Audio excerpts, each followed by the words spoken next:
And we're live.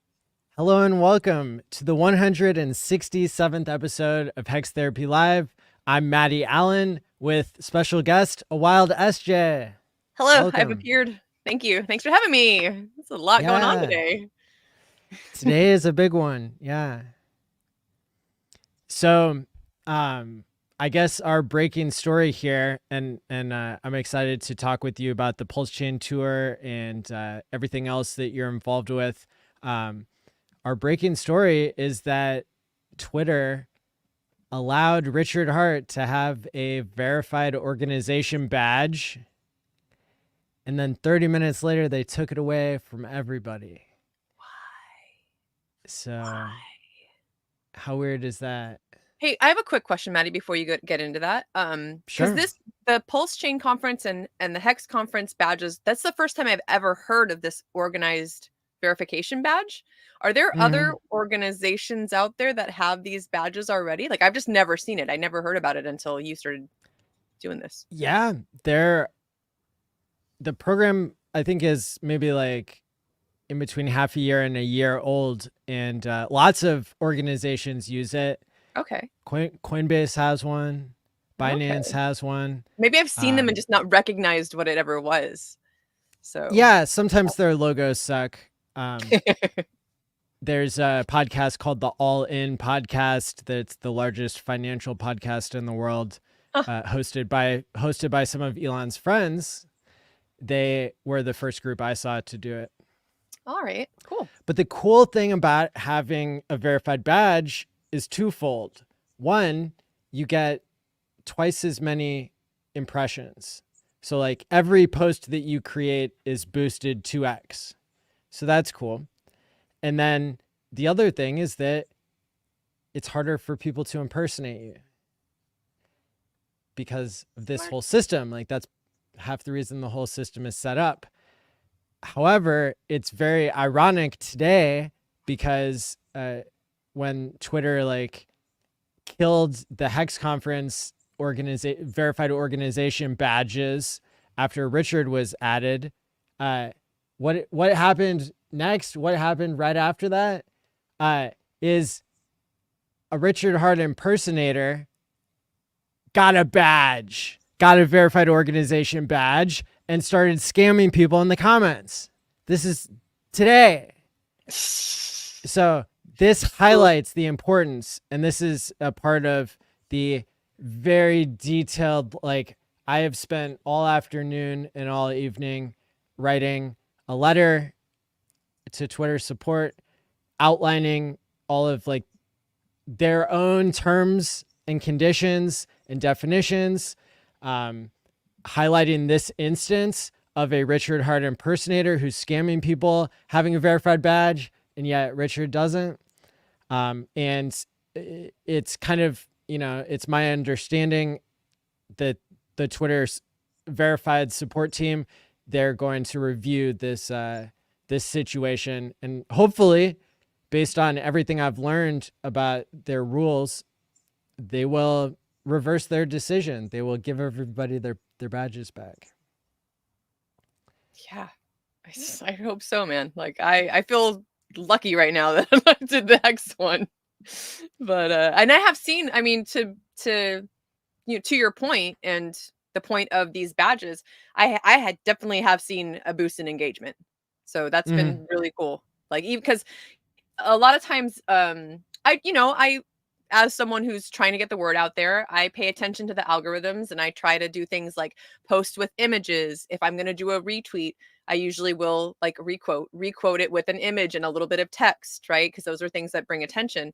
And I have noticed that even when I don't do that, if I'm just kind of posting something random, the tweets that wouldn't get as much as engagement in the past are definitely getting more. So I think it's well worth it. And I feel very honored. It was graciously gifted to me. So very cool. And the whole paying Yeah, it forward and the God whale, like how awesome that, so many of us in the community are going to be able to do that. Hopefully. it's a great tool, and it's, Mhm. I believe, the whole badge system getting a 2x boost is part of Elon's philosophy that if you pay for even a blue check mark, which is like $18 a month and up, you're helping to filter out the scammers who have these giant bot army accounts, and it lets your voice be heard a little bit better in the sea of bots. And he goes really far to like help people not get doxxed.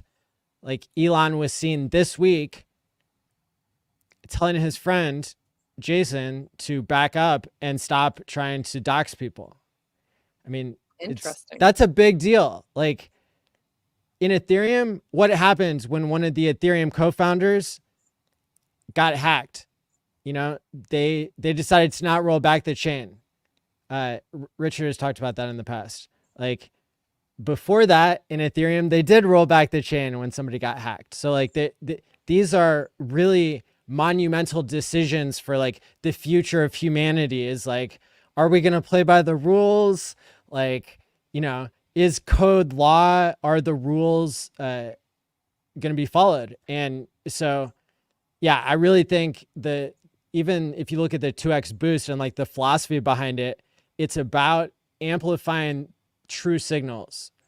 And I think if Twitter decides to like censor and kill our organization, our Pulse Chain Conference organization, like that would be really bad. And I would probably keep trying to make a bunch of noise about that. I think we got it in the bag, but today is kind of a big day in, you know, free speech history, you could say. Yeah, absolutely. It's notable that Twitter is the first major online platform to have rules for crypto that make sense.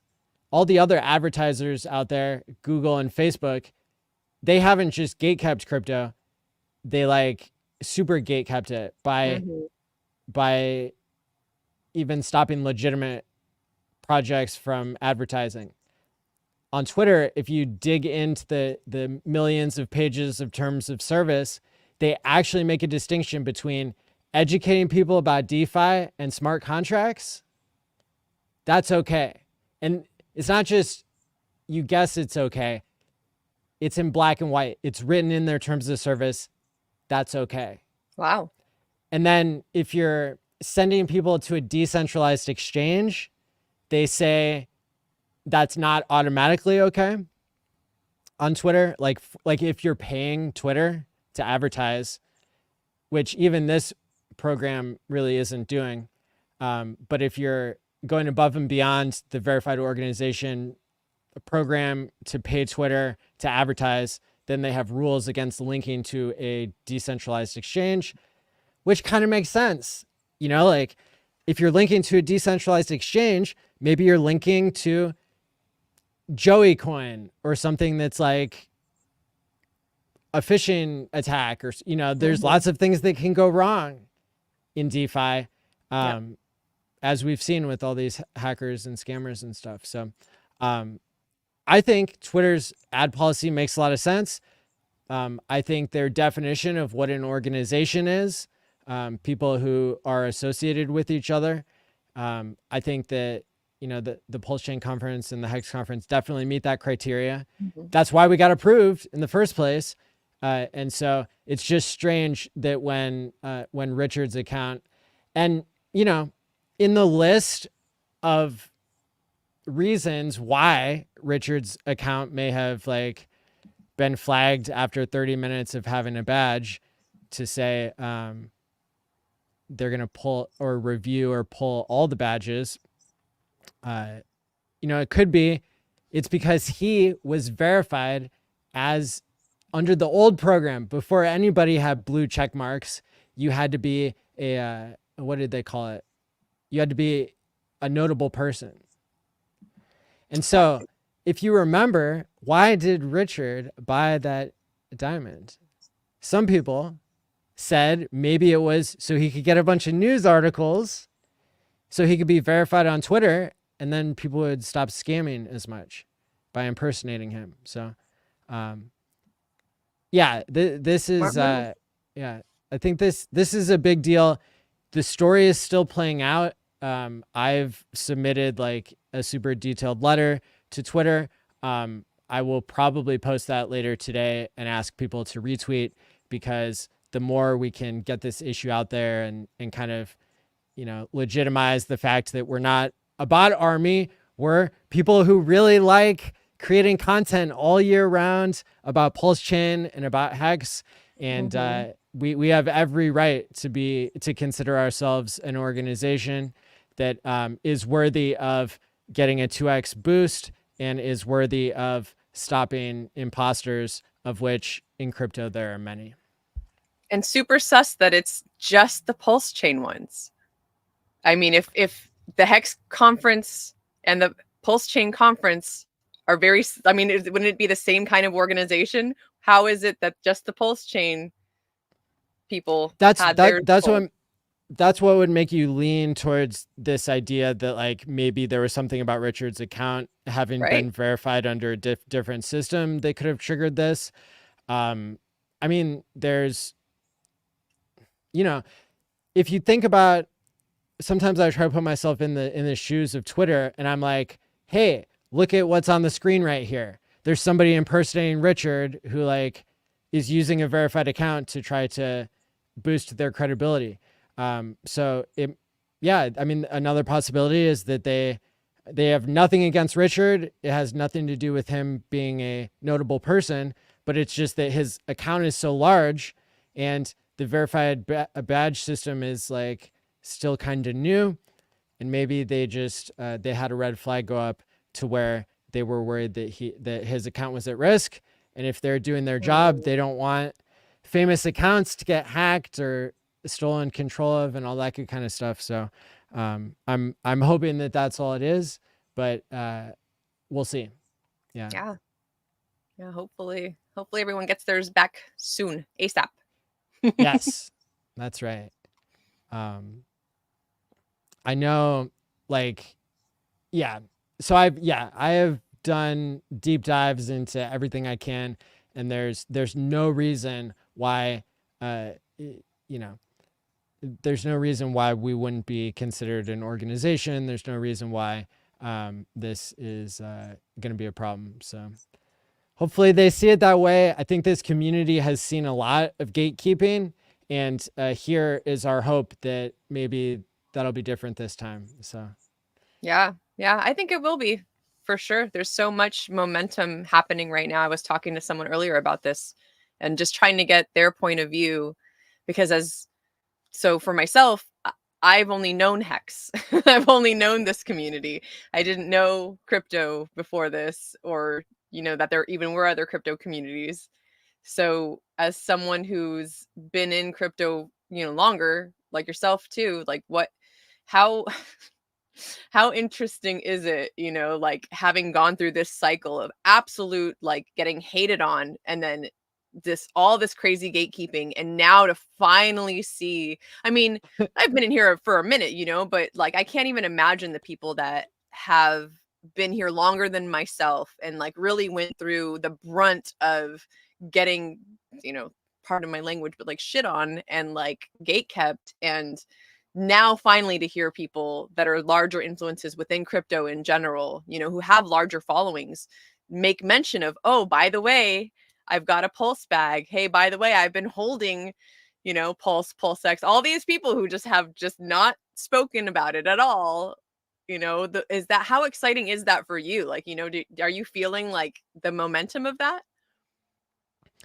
it is a little bit of disbelief, I think, for a lot Mm-hmm. of us, because we had not only the bear market PTSD, which we had the longest bear market in crypto history for all of crypto, this last It's where run, I was born. and I was born in that bear yeah, market. yeah, and before that we had the PTSD of everybody saying that Hex was a scam, Mm-hmm. not based on the merits of Hex, but based on the fact that they didn't like that Richard had attracted such a large group of Bitcoiners that Interesting. wasn't willing to be maximalist on Bitcoin anymore. People who saw the light of uh, so- something better, dare I say. Dare I say something better than Bitcoin? So Music to my ears. yeah, yes. So it's total disbelief now that people like Ben Armstrong, people like Ivan on Tech, other people I didn't even know about that have similar large followings there. I mean, this is just the first taste of what we're going to see of people. You know, it's like fool me once, you know, shame on you, fool me twice, shame on me or something, right? Mm-hmm. So it's Mm-hmm. like how many times does Richard have to make a coin that does 10,000x before everybody in the world figures it out? I think they figured it out with his top and bottom calls for Bitcoin, but Yeah. they're still warming up to the rest of it. So Yeah. um, That kind of is hard for me to wrap. Now that I've been here a little bit longer, right? It's hard for me to wrap my mind around how much hate and how much gatekeeping there has been, because it's like there's such little evidence, or not necessarily evidence, but I mean the things that people call Richard a scammer about, or the things that people hate Richard for. And you mentioning the thing about him bringing people over from Bitcoin, that hadn't even struck my mind. Obviously that's a huge part of it, right? So yeah, like it's just, for me, for someone like myself who's studied sci-fi, right, and knows Richard the most because of that content and because of who he is, in yeah, terms of like yeah, that the larger real scope of Richard. a person, I'm just like, how could this like just crypto aside, how can anyone be mad about this dude and what he's trying to do in the world? He's obviously, I Yeah. think, to me, crypto is a small part of what it is Richard really wants to do in life. And Oh yeah. this is just one stepping stone on the mountain of glory for him. I mean, I was a Bitcoiner, so it's not as weird to me. As as if imagine this. Imagine, uh, I would imagine you're in a crypto that you think is the best, and then it gets vampire attacked, and then it turns out that whatever was vampire attacking you actually was better, right? You'd be so pissed. Yeah. You'd be mad at yourself. You'd be mad at your bags, and you'd be mad at the people who did better than you. And I think you know the big idea in crypto is that really everybody can win. Bitcoin ain't doing so bad, is it? For people who like a 2x, ain't doing so bad. And um, but it's like there's so much infighting, and I Yeah. try to stop myself too. This week, I saw this amazing documentary trailer about for a Bitcoin film, and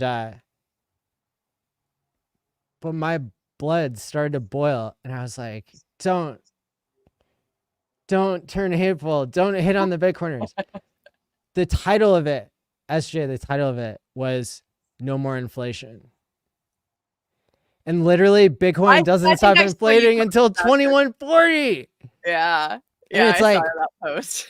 It's why do true. you have to lie about something? Bitcoin's good enough. It's better than government money. Like, Yeah. why do you have to lie? I don't know. Ugh, So it was hard. It was hard. that's frustrating. I can't Yeah. even imagine. Like I said, I feel very fortunate that this is the community that I ended up in, and this is how I ended up in crypto, is through Hex. I don't, not that not that I don't have to worry about it, but because I'm here, I feel a lot safer with what I know and my journey into crypto, because y'all went through everything you went through in 2017, especially that whole 2017, 2018, like everything that happened at that point.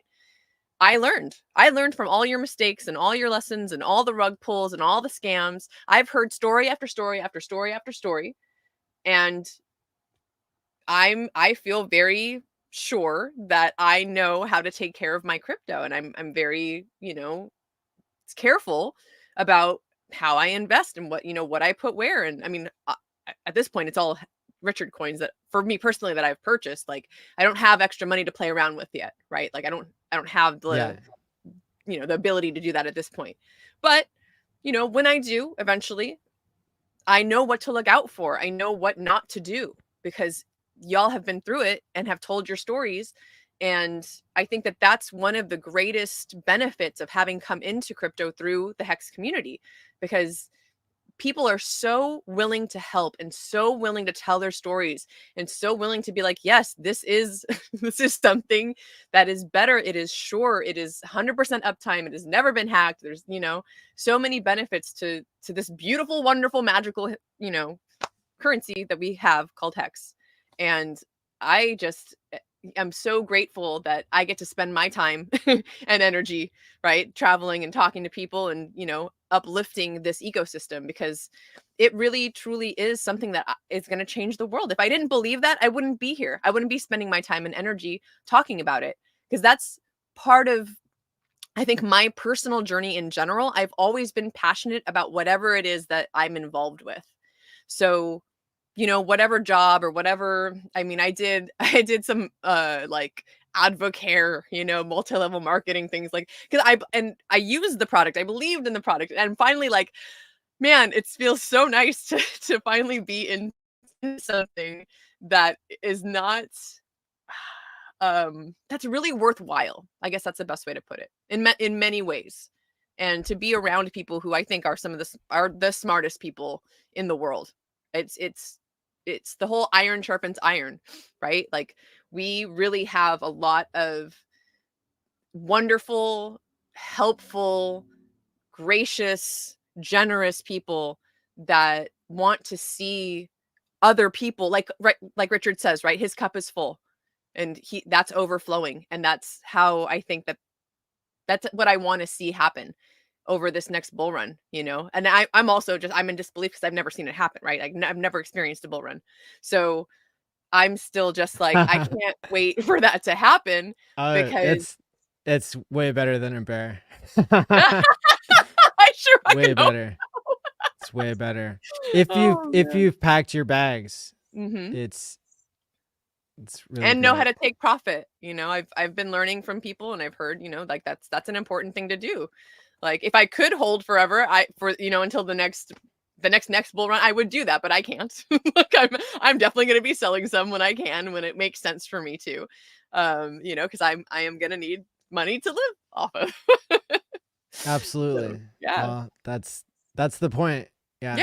Yeah, exactly. And why not have something that really does beat inflation, instead of holding fiat money in a savings account and thinking that that's going to, or a 401k, right? And thinking that that's going to do something for you eventually, while it just sits there decreasing in value. Yes. And the things that the utility behind these coins that we have in our ecosystem really makes a lot of sense. HEX being a way to pay your future self. PulseX generating fees from the second best invention in crypto history, a decentralized exchange, no middlemen. Yes. Onchain, low fees. Do you know how long I've been waiting for low fees? I've been waiting years and years. Even when I knew about crypto and I knew what it could do, it didn't matter because the fees were too high.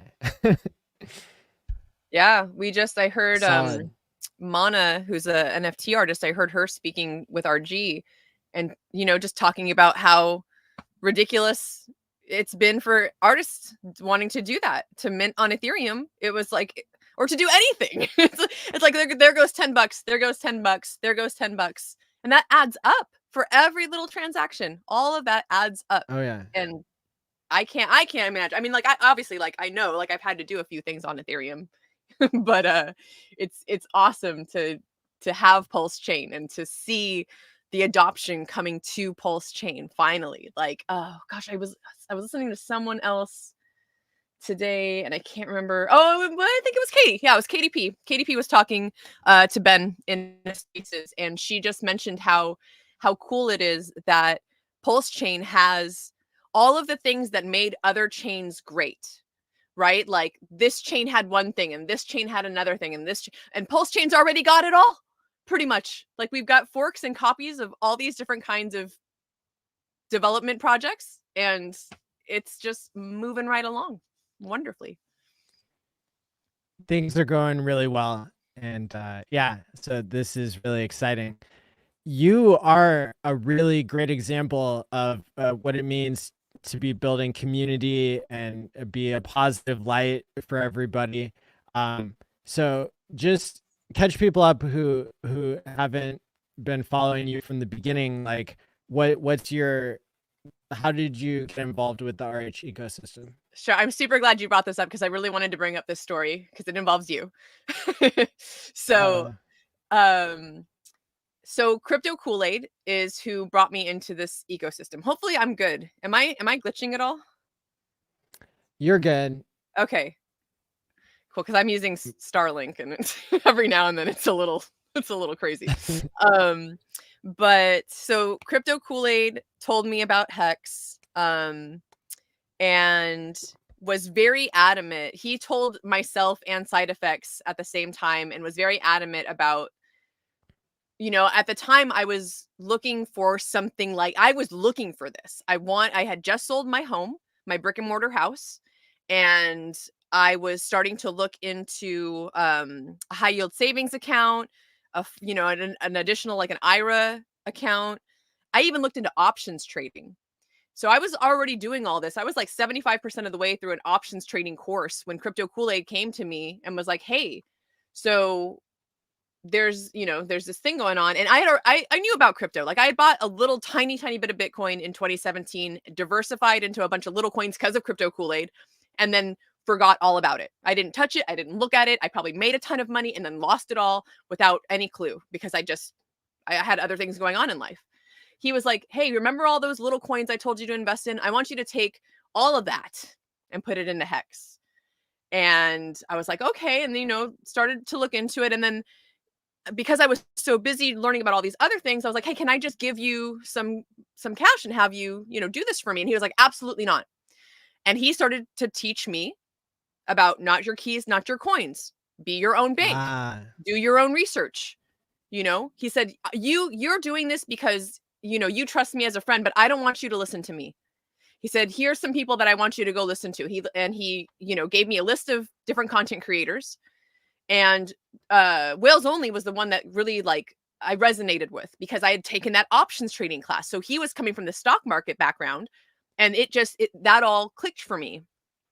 So after spending about 6 months listening to Whales on double time because I wanted to get as much information as I could, listening to a lot of his old streams and, catching up on that, I felt so confident and understood it so well by that point that I took the little pocket of money from the high yield savings account and I took what I was going to put into options trading, thank goodness, and put those little things into HEX instead.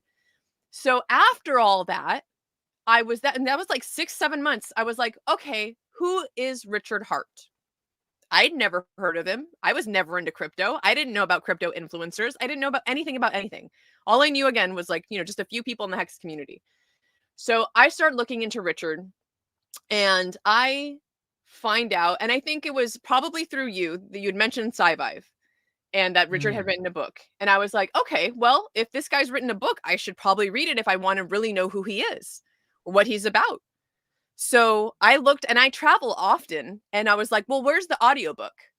There's got to be this guy's so popular, like he's got to have an audiobook, right? So at the time, the only one that was there was Ann Hex had done this, and it was speech to text. So, and at the time, AI wasn't great back then, so it wasn't very well done. There was no emotion. And even for me, even reading the first or listening to the first couple paragraphs of this book, I could tell there was something there, and I could tell that I wasn't getting it. I wasn't getting it right. Like I wasn't hearing it correctly, and I wanted more. So I selfishly thought, hey, if I'm going to read this anyways, why don't I read it aloud and record myself? I had the opportunity, I guess, at the time because I was doing different kind of odd jobs. I was also acting. So I think the acting, having done that at the time, I'd never done voiceover. I'd never done voice work, but I was kind of in that world, right? So I thought, well, I might as well. So with this microphone right here, which was also given to me by another Hexagon. Thank you to that sir. I recorded Sci-Vive in the van that I was living in at the time. So you can hear my neighbors mowing the lawn, you can hear dogs barking in the first version of it, and they're both up on the YouTube. But in the first version, there's just all this background noise. I just like, and I didn't really know what I was doing, but I just started doing it. And then, Maddie, I went to the HEX conference in March in 2022. And I think I had started reading it, and I had started recording like maybe the intro and like the first chapter, and you had Richard there virtually, and I almost didn't get up to talk to him, but someone encouraged me to. They were like, "No, you got to go tell him you're doing this." And I was like, okay, fine. So I got up and I stood in that line, and at that point in time, I didn't know who Richard really was. I didn't know how many followers he had, or what kind of impact he had on the world, or that he had been doing Sci-Vive stuff for years. I didn't know any of that. I just knew he was the founder of this coin that I was invested in, and that he did this book, and I was going to go ahead and read it for him. I didn't know that other people because I've gone back now and looked, and other people had asked him when he would do an audiobook, and or who should voice it and things like that. So there was history to it, and that I was so unaware of at the time. So I go up there and I get to talk to Richard, and and of course I'm super nonchalant about it, because I'm just like, oh, it's cool. Hey dude, I'm reading your book. And when I said that in front of everyone, you can hear it. There's a video, I clipped it. It's in my YouTube. People like stood up and clapped when they heard that I was doing the audiobook. And at the time, it just kind of like went over my head. But I look back and I think of that, and I'm just like, man, like how cool that was. So like, I was so taken aback, and like, what a warm welcome, and what a cool way to come into this community, not really knowing what I was doing, but just being so cheered on. Like, that was so encouraging. And after I finished that first edition of it, Maddie, I had so many people reach out to me. Like, I had people who said they were dyslexic and that they would never have been able to read it if it weren't for listening to my voice. I had people who talked about, oh, it's just so nice to hear a human reading it. I fall asleep to your voice. Like, all of these compliments. It was so well received that I took an audiobook vocal recording class, and then learned how to do it in a way that the editing would be good enough to put it on Audible so people could pay for it. Because ultimately, that's what Richard wants to do. He talks often about, if you're good at something, you should be paid for it. If there's something that's good out there that's that has value, it should have a price tag. So he wants to publish Sci-Vive. He wants Sci-Vive to be on Audible. So I went and did it all over again. And the second time around, I have a small background in journalism. So I content and copy edited it. So I made sure that things that he didn't say, I made sure that they were quoted correctly. I made sure that any statements that weren't kind of finished, like, made more sense. Like, what you guys see in t.me/Sci-Vive, those PDF articles, that's all anyone has access to right now, because the edited version is in Richard's hands. And I'm hopeful that that's going to come out soon, but it's kind of all up to him. But you can see in the version that's available how there's chunks of things that don't belong in that section. There's pieces where there's like questions like, should we finish this? Like, the whoever was editing it previously still had questions for Richard, and things were different, and like, it's just, there's highlighted pieces everywhere, and sometimes the sentences stop and you don't know what he was trying to say. And there were things that I was able to work with Richard on. It was very sparse. It was super few and far between in terms of like me having all of these questions and Richard giving me one-word answers, like, very rarely. So I took a lot of liberty. And that's why we're waiting, because we want Richard to look over it and make sure that it's fine. And for example, one thing that he did give the okay for was I took out all the cussing, because Richard, that's his mouth, right? Like, that's how he speaks. But I was just like, you know what? And because he had mentioned that he wants it to be for a wide audience. And I was like, if you want to do that, do you feel comfortable with me removing any curse words? So that the new version of it is clean and, family friendly in a way. Wow. So it'll be a real cool thing to see once it is an actually published manuscript book. I mean, And this yeah. isn't just a 20-page book. No, it's almost 500 pages. It's hundreds of 100 pages. Yeah. pages. Yeah. Amazing. Wow. That Well, was it was a long, and I'm glad, that was basically the last 2 years of my life was was editing, recording, and doing all this sci-fi thing, and then I just kind of capped that off with the sci-fi quotes, the 369 sci-fi quotes. And that was like, that's for me, that's the end of a chapter. I've loved what I'm doing with it, and I'm grateful that Richard was, appreciative of what I did. And it's cool that now I get to kind of, refocus and like do other things. And, there's stuff in my own life that I want to focus on and get out there in terms of, who I am and like what I want to bring to the universe. But sci-fi is always going to be something that I attribute to my own success because I learned so much from it. I literally changed my life because of that book, and so many other people have. So it's a wonderful thing to have that kind of I guess like upbringing in this community, and like I think that's part of why um like I don't know, like I don't intend on being the kind of content creator who's going to talk about crypto very much because that's not my forte. Like I'm not a person, I don't like math. Like price go up, that's cool, but like I'm not going to go like, read white papers and look into projects and do things like that. That's why we need all kinds of people to continue to come into this ecosystem and to continue to build yes. and to bring whatever it is that you are and that you have and that you're about. We need all of us because there's so many different ways to attract others into this ecosystem. Like I'm trying to do, I haven't lately, but I'm trying to do more of like the bus life kind of stuff on Instagram. And I'll turn on my little camera and I'll start cooking, and I eventually end up talking about HEX. Like I'm just like, yeah, it's a great thing. You should come out to one of the events and learn a little bit about this. And I know people who are financially free because of this, the utility of this coin. So you never know what's going to strike a chord with someone. Yeah. Yeah. I mean, I love what you said about, needing all types and, just really, I think it's such an important message that just because it was rewarding for you to learn about crypto, to read one white paper or to discover one crypto, doesn't mean that then you should spend the rest of your life only doing that, right? If that's what creates and especially, people who became financially free because they were listening to crypto YouTube.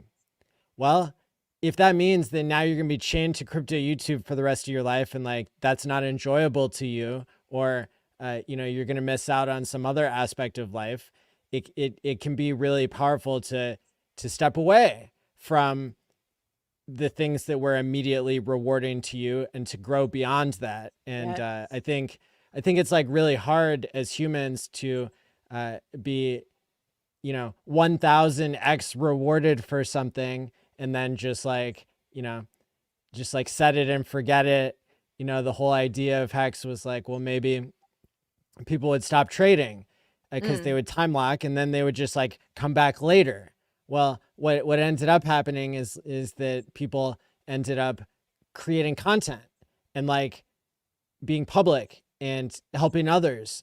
And so there's this huge tradition. I mean, this is not like, our community is not normal, even in crypto. Like we Yeah. knew that we weren't normal in the rest of the world. But for example, there's a guy I watched early on before I found Richard called Tech Bolt. Adam Meister, the Bitcoin Meister. Okay. And he still does a YouTube show about Bitcoin. He was talking about Bitcoin back in 2017, telling people about it. And I was listening to Trevon this morning, who said he was watching Tech Bolt back like when he got into crypto in 2015. this guy has been making shows, but nobody watches him. It's like, it's so weird to see.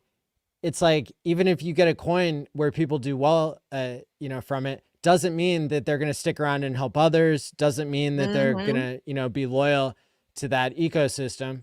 And so, I mean, people time locking, I think, causes us to have a more positive relationship with our future self than you would get from the fiat system. And so that leads to a bunch of like really interesting community building behaviors. Yeah. Interesting is a good word, because it's what other financial vehicle are there communities around?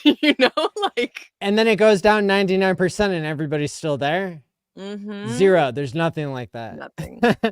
Yeah. But then it can go back up, and that's the really strange thing that we're seeing here. There have only been 6 or 7 coins in the history of crypto that did a legitimate 10,000x. Wow. If it was held by, I've heard that before, but like that hasn't really sunk in, So you've got Bitcoin and Ethereum, you have SHIB and Dogecoin, you have HEX, and then up for debate is Pepe, which was the 7th version of Pepe that was launched. So if you bought every version of Pepe, you didn't do a 14,000x, you didn't do a 20,000x, because it was held by insiders and they kept relaunching it until they were the only ones owning it, right? So that, maybe you count that, maybe you don't. Yeah. It depends if you got a taste of like the last 2x that it did or something, probably, as to whether you would count it or not. A lot of these, they do 1,000x and then they tell everybody about it. And then they, then the influencers get an extra 10x and try to legitimize it. Same thing when it comes to Dog with Hat, another one that is probably not a pure 10,000x if you take out the insiders. Gotcha. Compare that to HEX, where Johnny Chaos and I remember he was buying HEX sub Satoshi, and I was, I didn't know him yet, but I was thinking to myself, dang, it sucks to be down 70% of my money. Like, where do I even buy this anymore? Most of the exchanges don't list sub Satoshi, and but Richard was still streaming, telling everybody about it, when it was at that point. And so anybody, the point is, anybody could have bought HEX at its all-time low. And that's not the same as Dog with Hat. That's not the same as Pepe. Yeah, you could have bought the low of Bitcoin before it did 10,000. So there's only 5 or 6 that have really done a 10,000x up. Nuts. And then if you look at all those, how many of them actually did a 99% down and then recovered at all? I mean, maybe Bitcoin. I don't think Ethereum did that. I think maybe Ethereum went down 95%, or maybe it went down 90%, like after it did a 10,000x. So HEX, we're already making a history by not going to zero. And how amazing is the opportunity if HEX now does 100x or 1,000x or a 10,000x or more from here? How more legitimate is that going to be than all these other ones that never even did a 10,000x the first time? Yep. Yeah, that's why I love that there are so many people who have been around for so long in this community, because that's so refreshing. Like, I don't know if refreshing is the right word, but to hear that, it's like I get reminded how early we are and what an extraordinary thing to be a part of. Like, I mean, like I said, I've heard everything you just said. Like, I've definitely heard that before, but like, to let that sink in for a minute, y'all. Like, what? I'm so excited for the future. And I'm also kind of in disbelief still, because I'm just like, okay, cool. Green candles. It sounds great. I've heard these words before. Let's see them. Bring it. Yeah. And I think the macro situation is set up like pretty well, all in all. And I think looking at these big whales, their wallets, they're buying Hex and Yes. Pulse Chain and PulseX, and so that's really what matters Yeah. as well. So yeah, I think people are gonna look back on these days. They're gonna be like, wait a second, people still didn't believe, people still didn't listen whenever you had 220 people on screen all at once for the world record event. You had So cool. uh you had Richard, you had a Wild SJ doing Pulse Chain tour, doing Sci-Vive, live streaming all the time. I think people are gonna look back and be really jealous of these hard times that we've been through. Yeah. Yeah, no, I totally agree. And that's why I've never given up or been too upset or like frustrated with any of it because and I think again that just kind of goes to show you how unique we are and how wonderful it is to have, people like yourself who talk about the psychology of it all because I've known this entire time that this could all go to zero. I never invested more than I was willing to lose. So that's why this whole time, even though we've been down so hard, and I made this, not that I don't want to say sacrifice, like I made the decision that instead of, and part of me in hindsight is like, man, was that the right thing to do? But then the other part of me is like, yeah, absolutely. Like this is my path right now. Instead of getting a job, working some 9 to 5 somewhere for someone that I don't care about and doing shit I don't want to do, I decided that I was just going to stay down on my bags and do what I could do for this community and live in a bus. Like I don't need to pay rent. I pay for gas and food and like I get by and that's all I really need right now because my life is so fulfilling. The passion that I have for what I do in life, that means more to me than any amount of money. So to be able to have 10x 1000x my life in terms of the quality of time that I spend and getting to do what I want to do and spreading the message that I think is worth more than anything, right? Like that's more worthwhile than me sitting somewhere doing some job, even acting. I did love doing acting. I did commercial acting. I did stand-in work. That was fun. I was a zombie on The Walking Dead, like things like that, like that's cool stuff.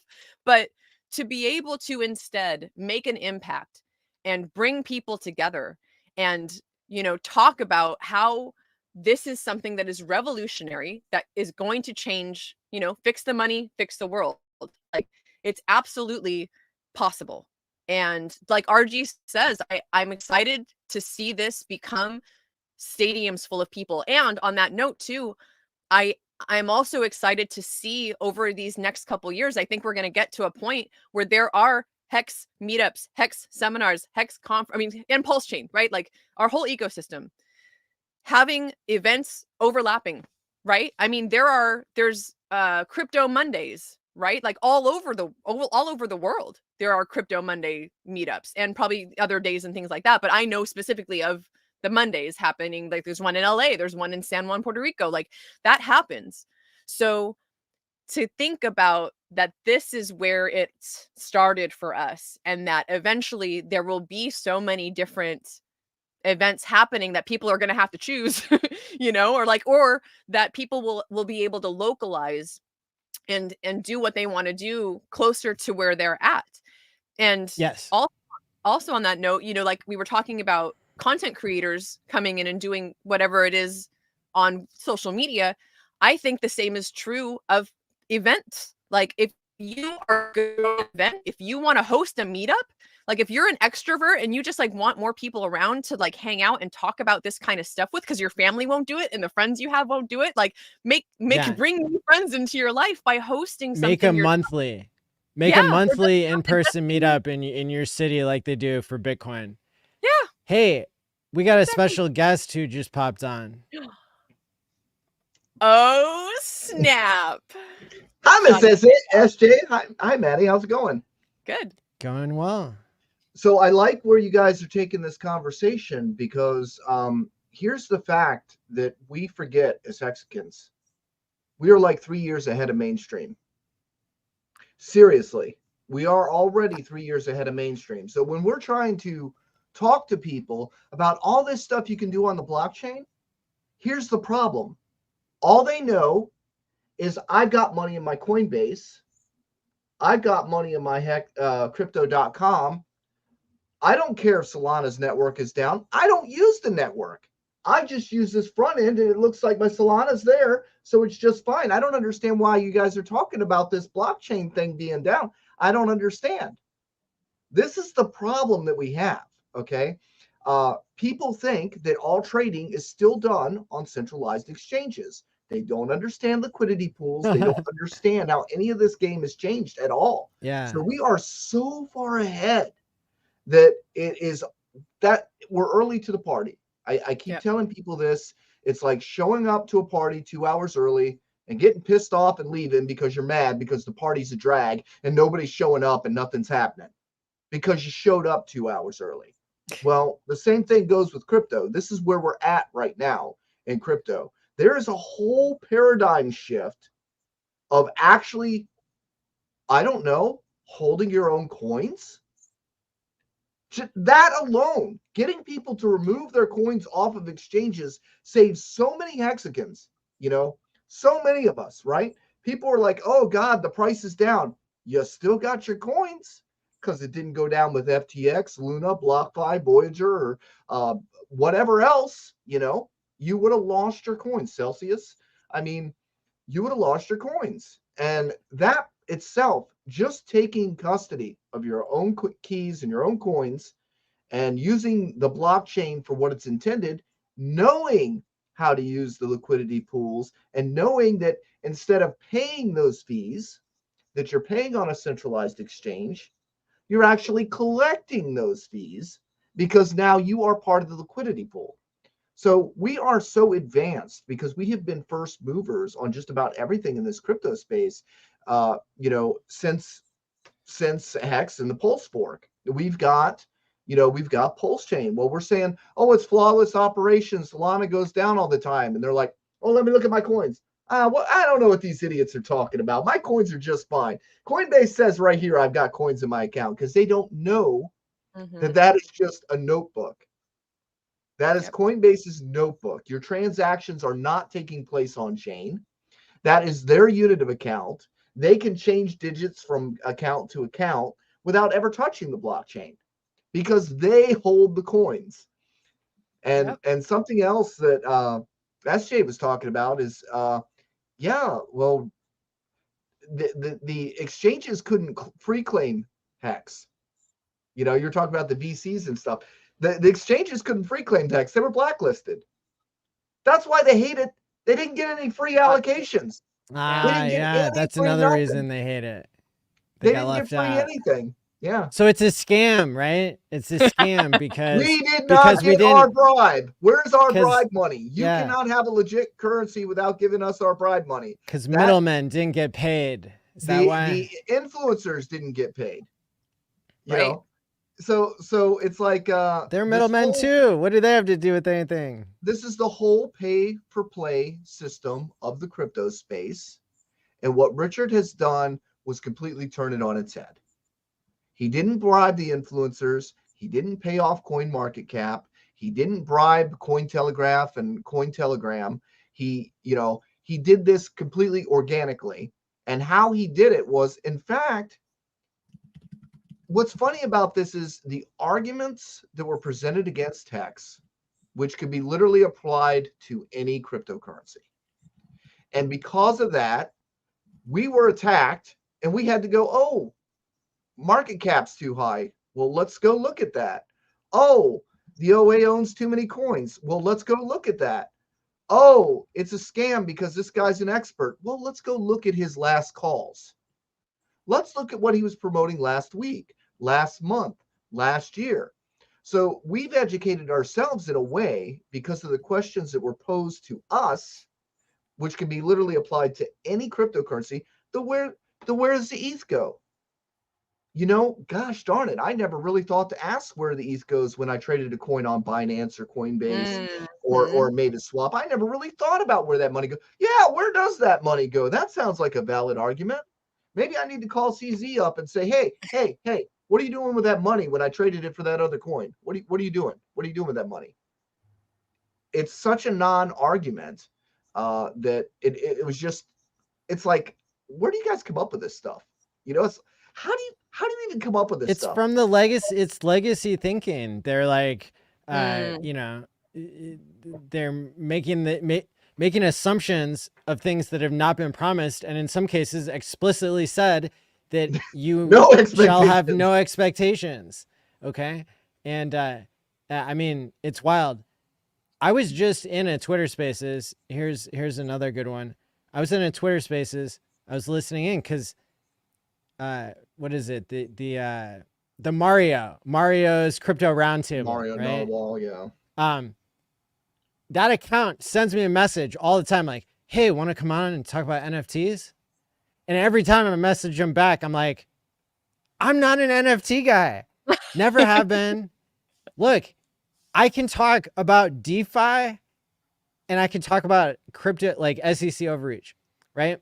And so, what do I find? They're hosting a space. Literally, it says DeFi and regulation. They're hosting a space. I didn't get invited. I go into the space. The only thing they're talking about is Bitcoin on centralized exchanges. I'm not kidding you. Yeah. So, So what's up with that? it's hard to even say the word DeFi because DeFi's been bastardized. Mm. You know, so when we're trying to say Hex is real DeFi, oh yeah, I heard of that FTX stuff. That's bad. It's been bastardized because what happened was you've got these centralized exchanges sticking a DeFi sticker on everything because it's popular. Okay. And they're just slapping a sticker on it and saying, oh yeah, we're DeFi. No, you're not. You were never decentralized finance. You were fully centralized finance. So what's been presented to the public has been presented as DeFi is actually fully centralized. Okay. And, you know, this is it. You know, we talk about flawless operation with Pulse Chain. What do most people use their coins for?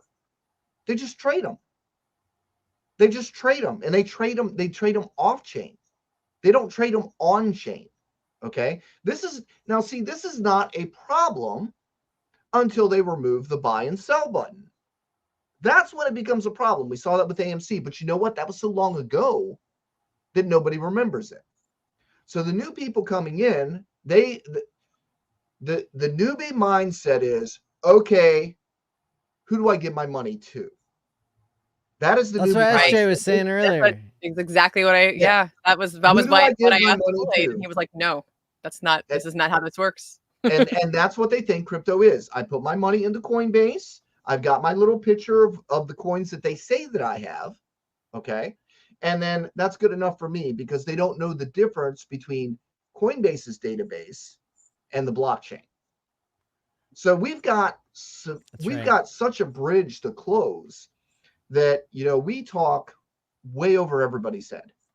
When we're talking about flawless operation, when we're talking about DeFi and liquidity pools and understanding how liquidity and the ratios, and T-shares, we are talking over everybody's head.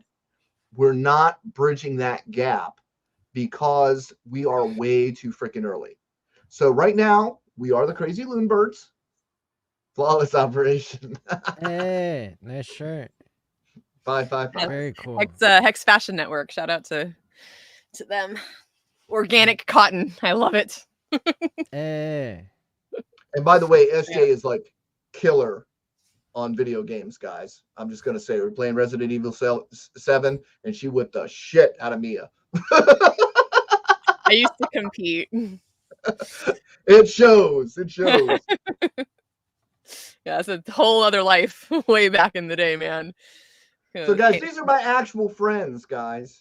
I'm hanging with my actual friends here who've been to visit me and hang out with me and stuff. So we're just putting that out there because nowadays I get a lot of people saying, you won't go on my show. Well, I get 12 to 13 requests per week to go on everybody's show because views, for some weird reason, y'all want to listen to me talk. I don't know why that is. But, and it's crazy for me. But no, I really wanted to put that out there because, we really need to look into this topic of bridging the gap because look, Solana has been down 50% of the time. Mm. You know, it literally has. That's insane when you think about it. The chosen Solana thing has been down every other month. It's been down 11 times in 2 Really? years. Ugh. 11 times in 2 years is every other month. Right? So I don't know how long it goes down, but it's been down. And for a financial instrument, for the idea of crypto to be unstoppable, uncensorable, right? You know, to have a network that is reliable and to be able to send whenever you want and do whatever you want on the blockchain, that is not acceptable. Okay.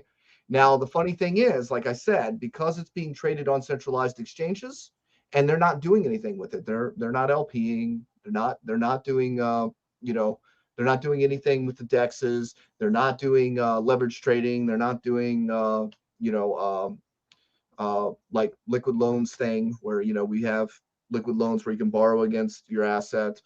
So they're not doing a lot with it. All it does is it's just a flag that says I like this team, and that's what most crypto is. Most crypto is just like stock. It's just a flag that people say I like this team. XRP is just now getting a DEX. Okay, and what are they doing? They're forking a copy of the EVM network. Why? Because they can't make one on their own. Okay, so their technology does not have the ability to scale and grow. They have to like literally create an EVM network, right? And a lot of these different blockchains are isolated. So this interoperability that we have going on between bridges and stuff is incredible that you're able to, you know, migrate your, you know, we're that far ahead, okay? It's actually still a new concept to wrap your Bitcoin and put it on the Ethereum network. Now, everybody in the audience is here is like, whoa, well, shit, How we else know do you that. get it on there? Yeah, of course you can do that, right? But the problem is like Bitcoin Cash and Bitcoin and Litecoin, they all have separate blockchains, guys. So you can't send Bitcoin Cash to a Bitcoin wallet. You can't send Bitcoin to a Bitcoin Cash wallet. You can't send XRP to, so there's this cross-chain thing, right? So what EVM allows you to do is wrap a token and hold all your assets in one wallet. And this by itself is an innovation that we take for granted every single day, that we're holding our assets within our own wallets, because these people who have multiple coins would have to have multiple wallets. So what do they do instead? They use centralized exchanges, because that way the exchange holds it in their wallet, and then they show you you are credited for this unit of this number of units. Okay. And they And call so that crypto? and they call that crypto. Yes. So people's perception of what crypto is versus what we are building now and what is going on now and what is happening, there is a big barrier, this big gap of what people perceive it to be and what it actually is, and whether they're actually participating or whether they perceive they're participating. So when you tell them you're stupid because you're leaving it on an exchange, they're like, what do you mean? That's how you crypto. What do you mean? Why aren't you listed on a centralized exchange? Because we don't need one. Don't you understand? You're giving your money to a middleman. Yeah. What do you mean? That's how you crypto. I put my money in the bank. I give my money to the bank. I give my money to crypto, and I got crypto. That's crypto, right? No. But how do we explain that? We've got to be able to break that down into simpler We should terms. just put it into cereal boxes. Like literally, you could, right? I mean, you could print a wallet and you could put some pulse on there. You could put 5 cents of pulse on there, and you could just give it to all the kids, and then I don't know. Reason why Surprise. Now look, so MetaMask itself, okay, is an EVM network, and the reason, you know, part of the reason we're on Pulse is because look, the wallet was already there. Okay, the wallet was already there. That ability was already there. So when Richard made HEX, he made it in such a way that it had a network to run on to begin with, that was fairly safe and convenient until they jacked us with gas fees. Okay, but already had the infrastructure that we needed, right? We had the decentralized exchanges. Okay. We had a couple listings. We had tags and we had BuyDesk. Tags turned out to be a total scam. And I don't know what's ever happened to BuyDesk, but the volume on there, most of our volume has always been on chain. And even explaining that concept of on chain versus off chain to people is difficult, because they believe that the stuff that they're doing on centralized exchanges is the legit thing. Right. And in all actuality, it's not even on the blockchain. Okay. It's just the company doesn't actually give you anything until you withdraw it. If you withdraw it, then they have to credit that unit of account that they've given you. Okay. But in the meantime, it's held in their wallets. Gosh, So that they sounds like are not your coins. Do what? I said, gosh, that sounds like a bank. It's very much like a bank. So, and that's what Coinbase is. Coinbase and crypto.com and Binance, they're all crypto banks. Yeah. That's what they are. So the reason these things collapse is because when everybody decides to go get their money, it ain't there, because they don't have the ability to print those coins. They don't have the ability to print those coins. So FTX, if they weren't audited, nobody would have even known anything was going on, because they, it was all just smoke and mirrors, right? They were showing you your balance has this much. In the meantime, they were spending your money. That's what was going on, right? So crazy. Yes, indeed. So how are we going to fix this, Johnny? I don't know. It's just, we need to understand that we are 3 years ahead. Yeah. We are 3 years ahead of mainstream. Okay. We are using the full functionality of the blockchain, the products that are being produced, and DeFi hasn't even started yet, because Ethereum stifled that. They stifled that intentionally. You think everyone's like, oh, the gas fees suck. You think that's like odd that all of a sudden the gas fees just started to suck? I mean, I hear that, okay, well, they're popular and that's the cost you pay for business. Screw that. I know people that won't pay $4 at a damn ATM. You expect brand new people to pay $40 for a goddamn transaction? Right. That's insane, right? Just to swap your coins? No. What does that do? That forces everybody back to the centralized structure, because they can charge you 2% and just change the units on your notepad that you've got that says that you own coins. Because they're not actually doing the transactions on the blockchain that require a gas fee, they can charge you less fees, you see? So what that does is that pushes everybody back to the centralized exchanges. That's what it was designed to do. That is where the vested interests are. Get everybody back to the exchanges so they make the fees instead of you making the fees, right? So what did they do? They upped the S load function. What problem did that cause? Well, okay, if you're starting a liquidity pool, you're getting hit right then, okay? Massively, all right? And then when you go to withdraw from your liquidity pool, you get hit again. So if you're playing with $100 or $200 and you're putting a little small liquidity position in, you just got screwed. Okay. So it totally invalidates the point of trying to do liquidity farming or LP positions for the average person completely. And that creates such a barrier to entry that nobody's even going to bother with the DeFi. It's like, oh yeah, it was cool. I made some coins, but then it cost me too much to get it out. So I lost money. And what are we doing now with Pulse Chain? Now with Pulse Chain, you can go over there and you can use DeFi as it was intended, because the fees are fractions of a penny.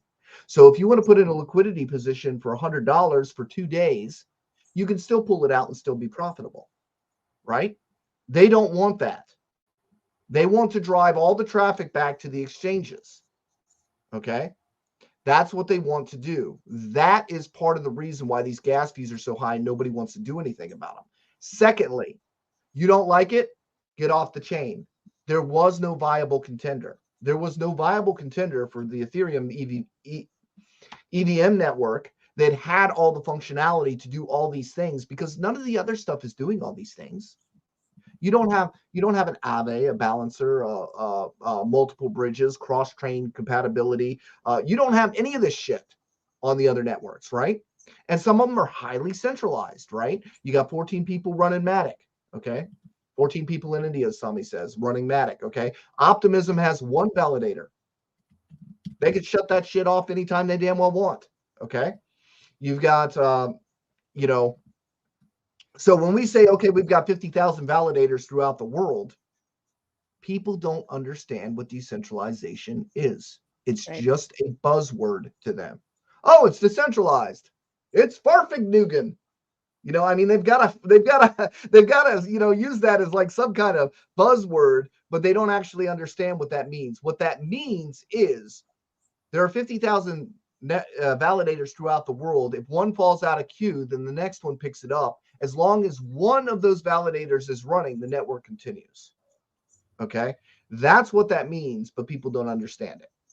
Everything else is so fake in crypto. And everybody's cheering this institutionalization, right? Somebody's got to come buy our bags, because that's what it is. Somebody's got to buy our bags for us. We hear it in our own community. Richard's got to pump our bags for us. No, you dummies. We are the network. You grow the network, our bags go up. Okay. You teach people how to use these tools, and they will use these tools and experience it and probably like it and buy some more coins. It's not a matter of waiting around for somebody to do something for us. When Dude, you're RG, crypto, you are the network. Yeah, RG just made that argument. He had a great little monologue. I think it was this last effing hangout, and he talked about how, like, he was like, he's like, you guys want to 4x? Like, you want to just 4x your bags right now? Everyone go out there and onboard one person. Go on board. I had that Go on board conversation one with person. them before the show. Yeah. Nice. That's me doing that behind the scenes shit again. That makes sense. Where I like to be. I'd like to present ideas and concepts to others to carry forth and do with, because my head's just gonna explode. Yeah, like Orion saying, "One get one." Like, it just that makes so much sense, and I feel super stoked that I just recently finally onboarded one of my best friends after years of, you know, trying to explain this to her and knowing that she held Doge and Shiba in her Coinbase and things like that. I'm like, but you don't. I was like, but girl, those aren't your coins. Like, that's not yours. You don't own that. So finally, she's a Hexican, staked Hexican, and and it's funny because I'd never had this happen before, because everyone else that I got in around the time that I got in, or just shortly after that, while we were kind of going up, and then, you know, right before the bear market really happened. And I watched the amount of money that she put in, make her in the same league as what I had, like the amount of money that I had put in. And I was just like, what? Because the price is so low right now. You know, I bought it, you know, 5 cents, 14 cents, like I think 20 cents was my highest buy. And this is it. Like, this is the time. If you're gonna get anyone, you know, if you've tried 5 or 6 times to get a friend of yours in, try one more time. You know, like, tell them, like, right now is the fucking time, man. Like, we are about to explode. There are so many reasons. Like, I don't understand what being bullish is yet, because again, like I said, haven't experienced the bull run, but this feels right. This feels good. I think it's a good time. This is my friend pitch. Okay, this is the friend pitch. This is what you do. Everybody knows somebody that's having too much Starbucks coffee, that's probably smoking too many cigarettes, or maybe they're going to the bar one too many times, or maybe they go to the casino one too many times. Everybody's got that friend, and you know what that friend is blowing money on. Maybe they like to buy $6,000 worth of fireworks on 4th of July. Who knows? But they're blowing money, because everybody blows money. So the friend pitch is very simple. You say, hey, look, take money that you're going to blow anyway. Money you know you're going to blow on this or that or whatever, and you take this money and you put it into this thing, and you stake it and you forget about it. You'll be happy that you did. That's it. Yep. That's it. No price numbers, no 10,000x, no melting their damn brain. Just here's the thing. You're going to lose this money anyway. Treat it like it's gone. Treat it like it's gone. Treat it like you lit that shit on fire, and treat it like it's gone, and come back and check on it when your stake's done. That's it. That's all you really got to do. Yeah. You know, because all this stuff, we have a problem in this community where we think everybody has to be on our level. No, they don't have to be on our level. They have to get started, because every single person sitting in this audience, you didn't know shit to start with, right? You had to learn. We all did. We all had to learn. We all had to grow. We all had to go, oh, wait a minute, let me peel this layer back a little bit more and examine more. But we have examined and re-examined and examined so many damn times. Now we're just like, oh, that's common knowledge. What, you don't know what a T-share is? What, you dummy? Yeah. You don't know what a T-share is? What, you don't understand that every 2.5 years that it doubles in price? You don't get that? Are you an idiot? Why would you sell it? You know, it's like we get patronizing to people because it has become so common for us in our community. It's become so common that we don't have the patience with new people like we should. You know, we don't meet them where they are. We expect them to be where we are. We expect them to understand everything. And we feel like there's such an amount of knowledge that we need to share with them, and we need to cram it down their throat. No, right? When you're teaching somebody to sculpt, you first got to get them to pick up the sculpting tool, right? Yeah. You got to get them to get their hands in the clay, right? Because if they're trying to catch up with you, guess what? They're never going to do anything.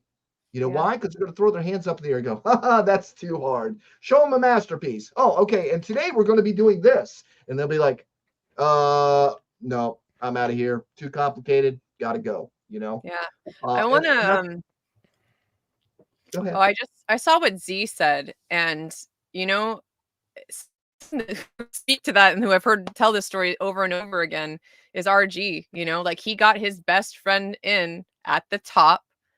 But Z, like, what you got to remember and keep in mind, because I also bought around those, you know, not that high, but like going up to those levels, and then started getting my family in around that time. DCAing is so powerful. Like, you know, it can be hard. On that.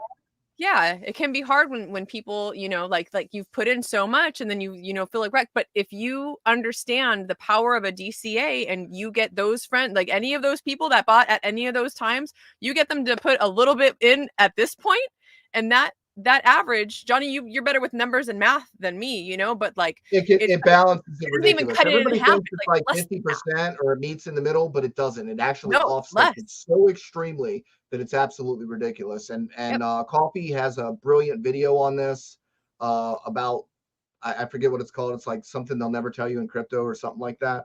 But you're on board, stop talking to your crypto. Look, they need to understand that. Now, look, a lot of this has to do with how people present it. Okay, you guys heard my friend pitch. Did I say you're going to get rich? Did I say you're going to make $1 million? Did I say 10,000x? No. Did I say it was a lottery ticket? No. HEX is a vehicle to make money over time. Okay, it's a savings account. Okay, and I never liked the "you're going to get rich quick" concept, and that's a real problem. You know, overselling it. And, you know, some of the times, guys, we get excited. Okay. Look, when it was at 40, 50 cents, look, guys, we didn't expect it to go over a penny for the first couple of years. Okay. The penny mark was substantial for most of us. We were told daily, you guys are a bunch of idiots. It's never going to make it a penny. Now we have known achievable ranges. We know under what circumstances that it can actually achieve those numbers that before it did, we didn't necessarily think were even possible. Okay. So, and everybody's going to experience this in the bull market. When the numbers go up, you're going to get excited. You're going to go through disbelief where you're like, you just can't believe what you're seeing. Okay. but you have to be able to maintain that excitement and say, hey, this thing is an investment vehicle. It is a CD on the blockchain. It's like a savings account. And that is what it is. Now, Pulse is, of course, the network that it's running on, and that is an EVM chain that is a fork of Ethereum. Okay. And Ethereum did really, really well. So Pulse chain could do really, really well. Okay. Especially with the fees and stuff that are happening over there. But you do have to keep in mind, guys, most people are not experiencing these fees, not unless they're trying to mint an NFT or they're trying to do functionality actually on the blockchain. Right. The majority of people are actually just moving their coins around on centralized exchanges, and they think that's doing crypto. Okay. So you gotta keep these things in mind. It's somewhat how you sell it, right? So I've always told people point blank, this is money you don't need right now to send to your future self. Do not put money in here if you think you need to pay a bill. It is not a lottery ticket. Do not dump everything you have. You know what? When people were doing that with Pulse, I was so mad. Just watching people dump millions and millions and millions of dollars, because I knew they were going to dump on our heads when I saw that millions and millions and millions of dollars going in. With its bonding to HEX, HEX went down. When Pulse Chain and Pulse X dumped, HEX went down. We got hit so hard because we had that liquidity bonding.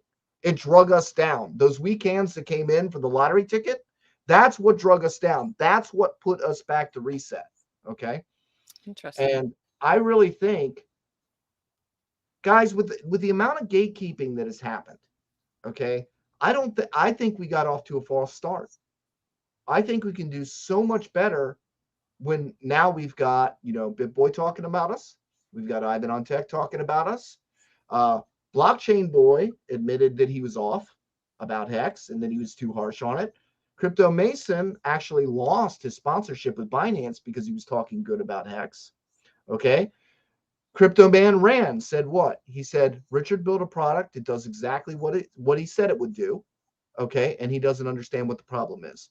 Now, mind you, he still doesn't talk about us favorably. Okay. And he tries to ignore the bubbles on the screen. But the fact is, guys, this was not before. At the very beginning, we were the minority.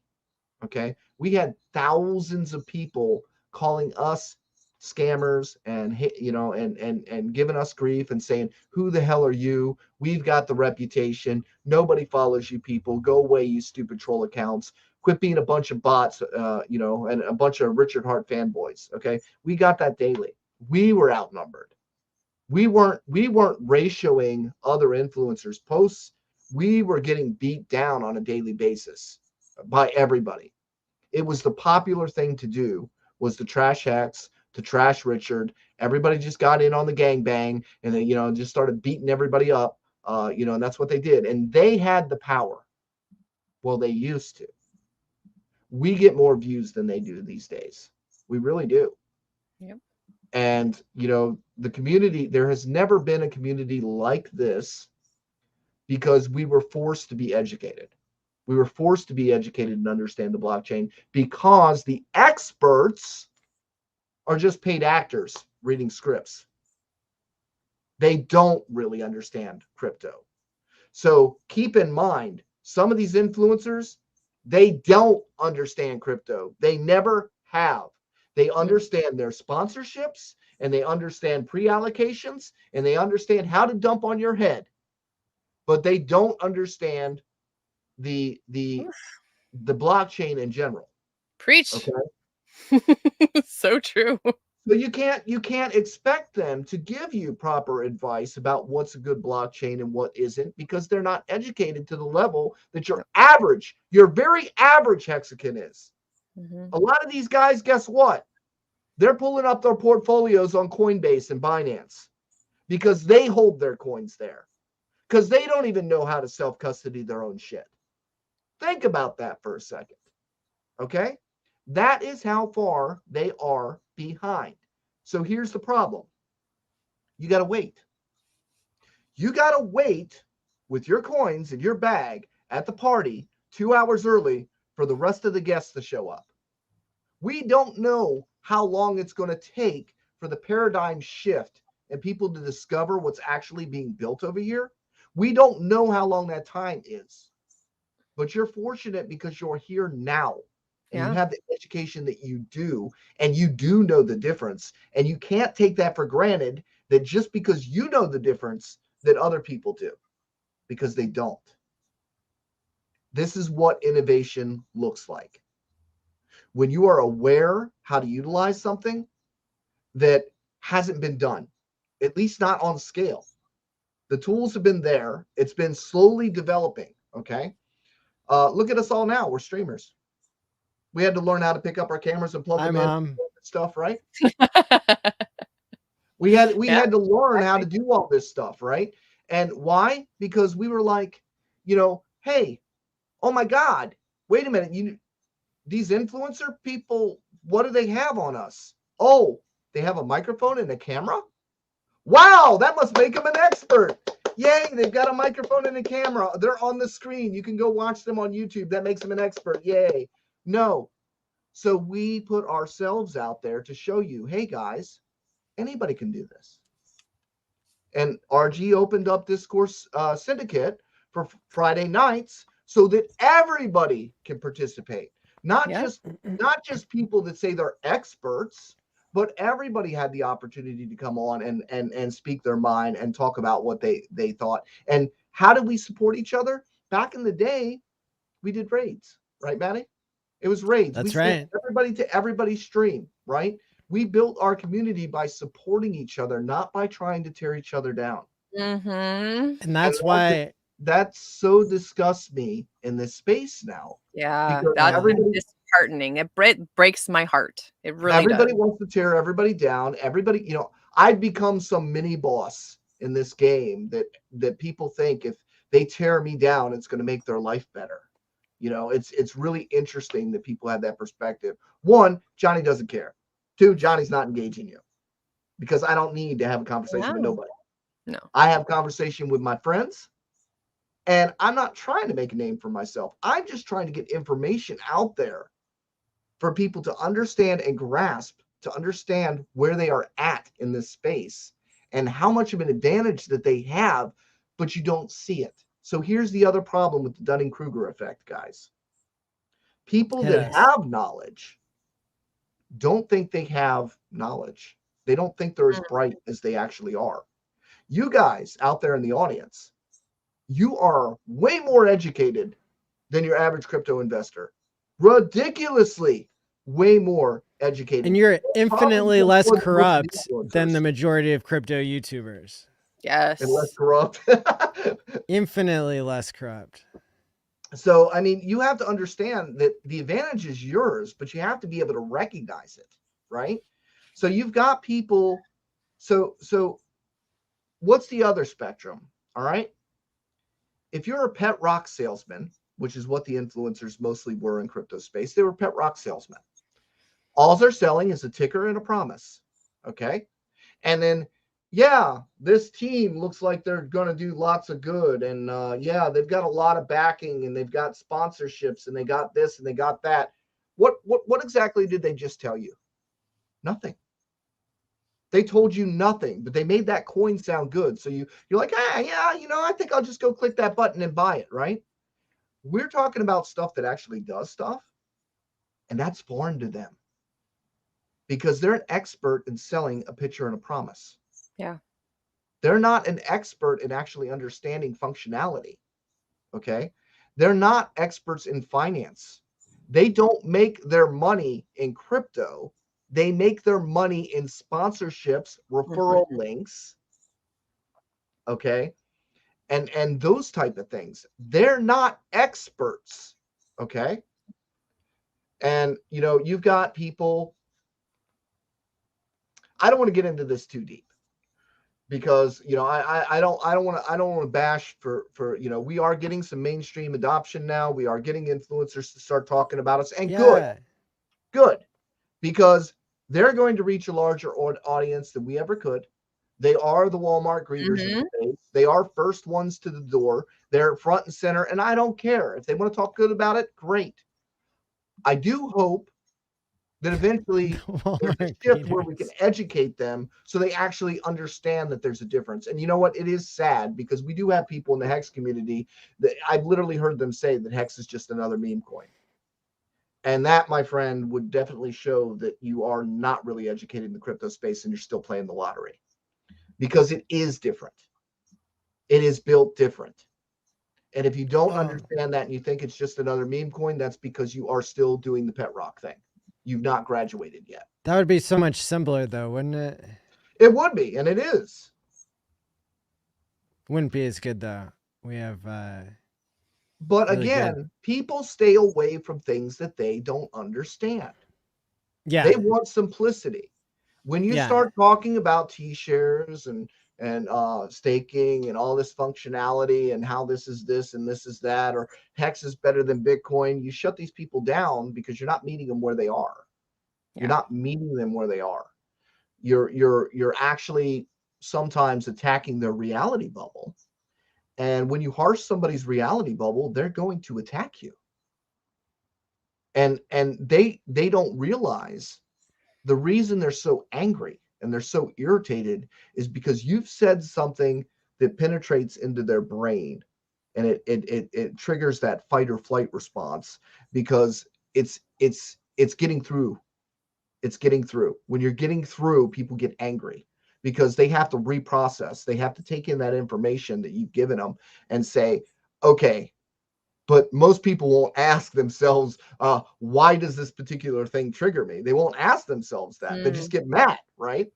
But what they don't realize is that is cognitive dissonance. That is that flare up. That is cognitive dissonance flare up that says, wait a minute, this guy's making sense. Why does he make me so angry? He makes me angry because I've got to rethink my reality. And people don't like to change their beliefs. And they don't like to rethink reality. It hurts. Yes. It's painful. One of the most painful things you can make somebody do is update their reality, especially if they're very staunch in one direction or another. And a lot of people don't necessarily have the ability to update their reality. They're just kind of stuck in this loop where they stick with things that are familiar and they can't escape it.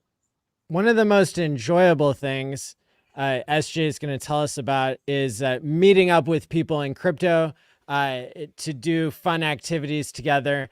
And, you know, you guys were talking a moment ago about like when people work together and how that's a winning formula. And so it warms my heart and it brightens my reality that a wild SJ and RG3 and dollar cost crypto, they're all working together to put on this big meetup. And it's going to be out in Vegas, March 6th through 9th. The reason why this is so exciting to me is because I want to go to events where I trust the people putting it on and I get to enjoy myself as much as everybody does whenever I put on a conference and don't get to enjoy myself because I'm busy putting on the conference. Yeah, it is work. It is a lot of work. So, you know, and I know that from regular trade shows and stuff that I've been a part of, that how much work it takes to organize these events and do this sort of thing. Guys, it's no easy task. It really isn't. And you can see how exciting it is because like even BitBoy wants to go. I guess he's going to be there. He's going to be there. I'm going to be there. There's going to be tons of amazing people in our community that are going to Las Vegas for the Pulse Chain Tour seminar. And BitBoy, he's kind of been like a little confused, you could say, about like, sometimes he says it's in LA, sometimes he says it's in Vegas, sometimes he calls it the Pulse Chain Conference, which is like, that's an online event that we're doing here for the 1 year anniversary of Pulse Chain. But why don't we have SJ tell us about this this meetup and seminar that's happening for the Pulse Chain Tour that's coming up here next month, this time next month. Yeah, absolutely. I cannot even begin to tell you guys how excited I am after a whole year of going through a brutal bear market, which is all I've known, and going on a tour for the Pulse chain, we started in May of last year. We started planning this in like March of last year, February, March. RG wanted to do the tour last year, whether or not Pulse chain launched. We lucked out and it launched right before we started the tour, but even still, it was a bear market. No one wanted to hear about it. No one, people like me, like they got their friends in at the top, and now, here's 2 years gone by. Pulse chain's not out yet. No one wants to come meet out. No one wants to come hang out. Like, no one wants to hear about crypto, period. Like, that was a big thing for me to understand too, was that it wasn't just our community, right? The sentiment in crypto in general during a bear market like that, like you were saying, Maddie, the longest bear market ever in crypto, no one wants to hear about it. So even us trying to get out of our bubble and out of our comfort zone and like posting on meetup.com or posting on Facebook or Reddit or Craigslist, right? Like trying to get the word out as often as we could in many different ways.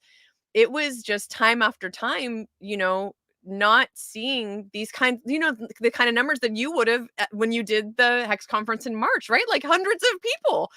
And so we're thinking, oh yeah, like, sure, like hundreds. No, and that did not happen. So all that to say that, like, it is the coolest thing ever to know that right now our event in Vegas is starting to sell out.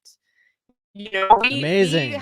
We've had such, like what's the word? Like an intermediate kind of turnout, right? That we didn't plan for a big shebang, right? Like, we're just like, okay, it's been cool. Like, people have come, like, we're not expecting hundreds of people, but now we might be expecting hundreds of people because, the list keeps getting bigger and bigger. Access Alive is speaking. Dollar Cost Crypto and Charlie from Crypto Mindset are speaking. RH Max is going to be there speaking. Crypto Coffee is going to be there. I don't know if he's speaking, but he's going to be there. He might be on the AMA panel. I think at this point, from what we've kind of like talked to Ben Armstrong about, he might be also doing part of the AMA panel.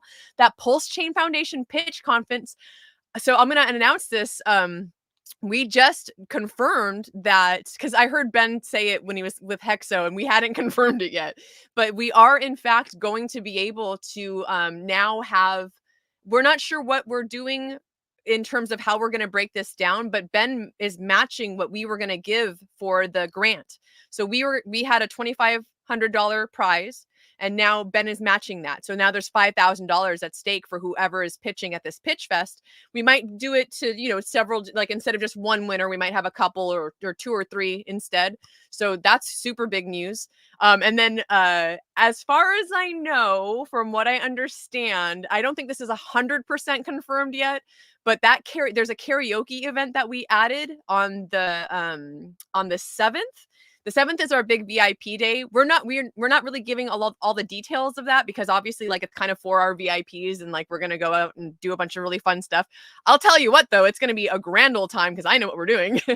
But that evening, if you're not making it to the VIP day itself, that evening there's a whole other event that we're doing that you can get tickets to. That again is almost sold out. It's karaoke, and like 75% confirmed it's like the 4 horsemen of the cryptoverse are going to be there. I am hoping that they will all sing a song together, like Backstreet Boys style. Like, I really want to make that happen. Who are the 4 horsemen? So DCC, RG, Coffee, and Hexo. Hexo? Yeah. Right. See, that's not confirmed because Hexo's saying, I don't know that I'm going.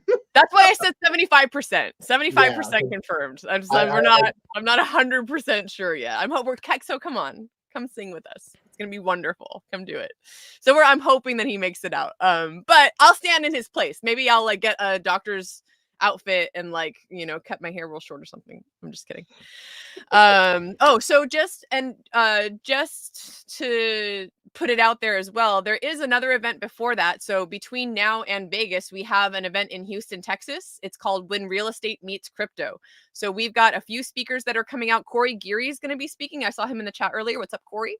And then David Moondog Leader is also going to be speaking. And both of them have had experience in the crypto world and in the real estate world. So it'll be a lot of just interesting information on how to bridge those worlds and like move from one to the other. Because for me, it's interesting because I sold my home not not thinking I was going to put any of those funds into crypto. I knew I was going to put a little bit into crypto, but not as much as I eventually ended up doing.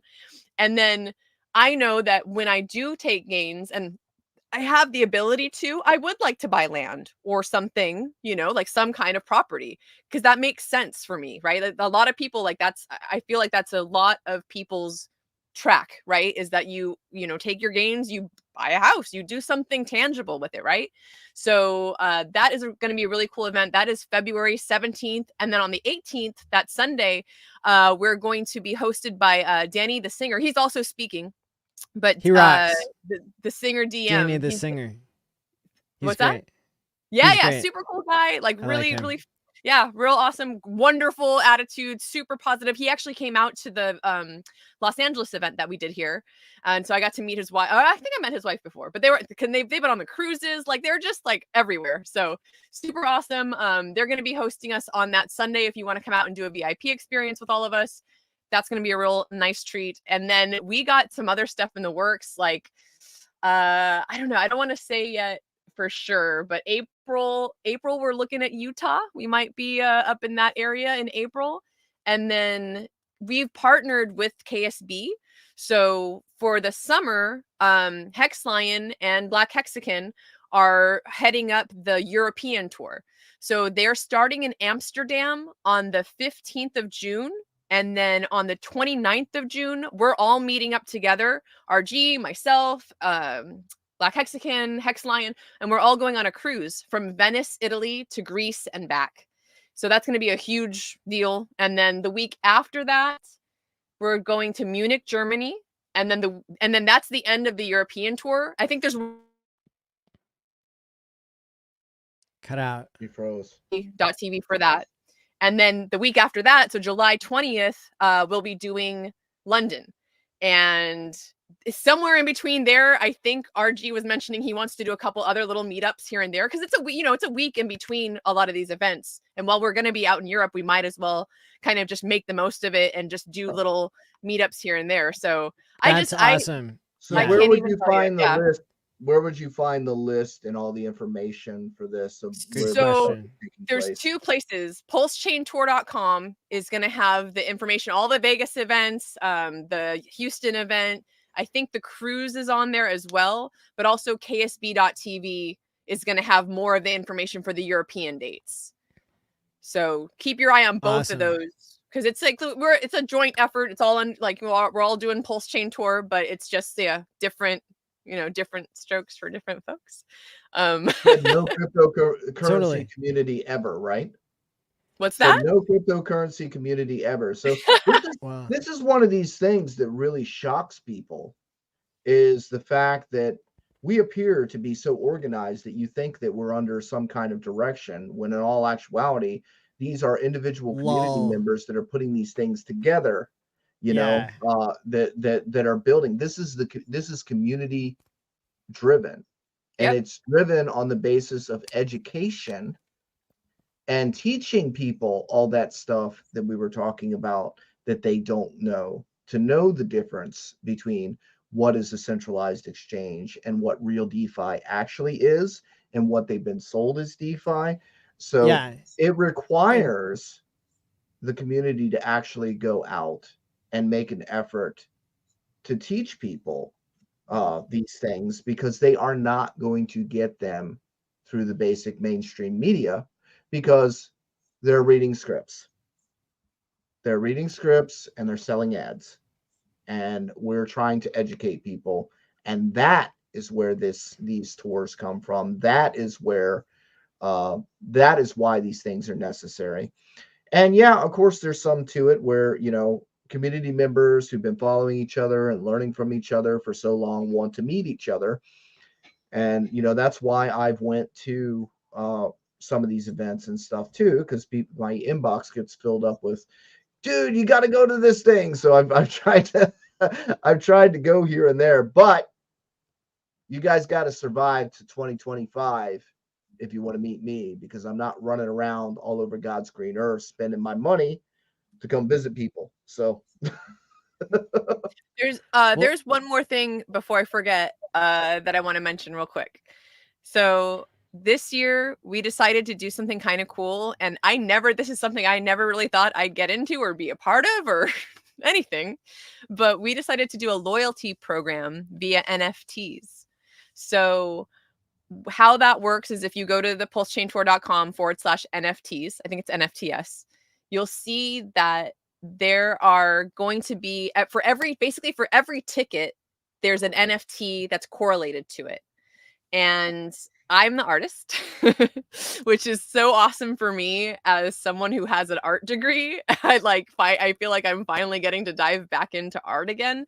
I started doing messing with AI art and using that for Twitter algorithms and pumping, like adding a picture to your post really pumps the algo. So I started messing around with that, and then RG and Black Hexagon were like, I think it was Black Hexagon's idea. So shout out to her because she's got all the brilliant ideas. And she was like, let's do this NFT loyalty program. So if you get 10 of the classic NFTs, and that can be, you can buy just 10 of the California, we did like a supercar one for the most recent California event. So if you get 10 of those classic ones, that gives you a gold NFT, which gives you VIP access to an event in the future. So it kind of stacks like that, basically. And then if you get 10 of the gold NFTs, or it might be less than that, but a number of the gold NFTs, that stacks. And then you can get a rare NFT, which I just finished. And the coolest thing for me doing this art is it keeps getting better.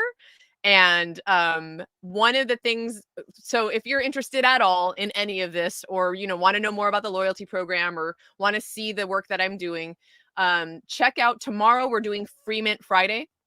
That is at 4 p.m.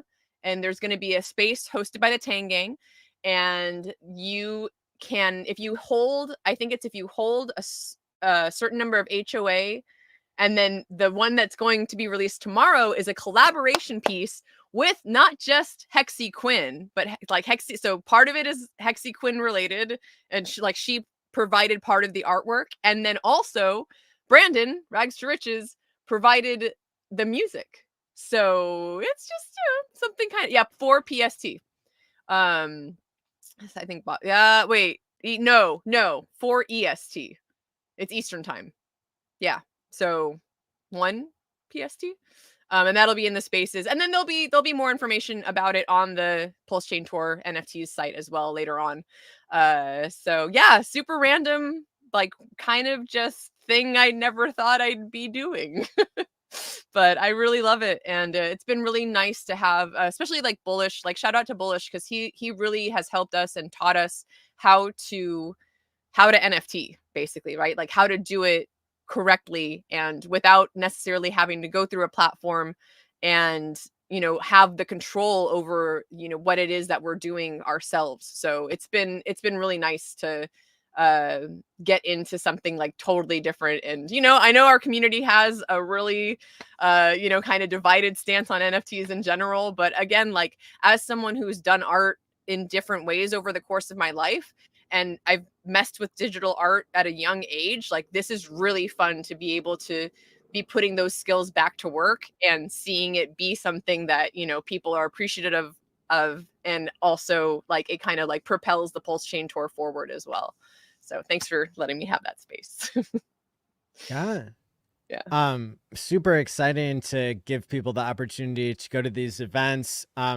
Another reason why I'm so excited that you guys are putting it on is because we've had an instance before where a scammer came along. Tony the scammer walked away with hundreds of thousands of dollars in his own pocket, embezzling money from a conference that he put on in Vegas called the Pulse Con. And to make matters worse, people such as myself who didn't have anything to do with that event, people still thought there was some connection there when there wasn't, just because I also put on conferences, but the conferences I put on, I'm not embezzling money. I'm not stealing from the community. And so it really delights me that I